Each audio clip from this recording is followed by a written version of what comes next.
Parliament పరిధిలోని ఉర్కొండ మండలం ఇప్పపాడు గ్రామంలో తెలంగాణ రాష్ట్ర తొలి ముఖ్యమంత్రి కల్వకుంట్ల చంద్రశేఖరరావు బలపరిచిన మహబూబ్ నగర్ ఎంపీ అభ్యర్థి మన్నే శ్రీనివాసరెడ్డి గెలుపు కోసం మహబూబ్ నగర్ జిల్లా బీఆర్ఎస్ పార్టీ అధ్యక్షులు జడ్చర్ల మాజీ శాసనసభ్యులు లక్ష్మారెడ్డి ఆదేశాల మేరకు భారత రాష్ట్ర సమితి ఆధ్వర్యంలో పార్లమెంటు ఎన్నికల ప్రచారంలో భాగంగా ఇప్పపాడు గ్రామంలో గడప గడపకు తిరుగుతూ Mahabubnagar BRS party MP అభ్యర్థి మన్నే శ్రీనివాసరెడ్డికి ఈ నెల 13వ తేదీన కారు గుర్తుపై మీ అమూల్యమైన ఓటును కారు గుర్తుపై వేయించి భారీ మెజార్టీతో మళ్లీ రెండోసారి ఎంపీగా గెలిపించాలని కోరారు. ఈ కార్యక్రమంలో ప్రజాప్రతినిధులు, మాజీ ప్రజాప్రతినిధులు, బీఆర్ఎస్ పార్టీ నాయకులు, యువకులు తదితరులు పాల్గొన్నారు.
बोलो जय तेलंगाना, जय तेलंगाना। केसीआर गाరి నాయకత్వం వర్ధిల్లాలి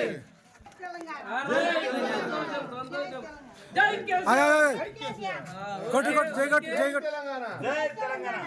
మను జై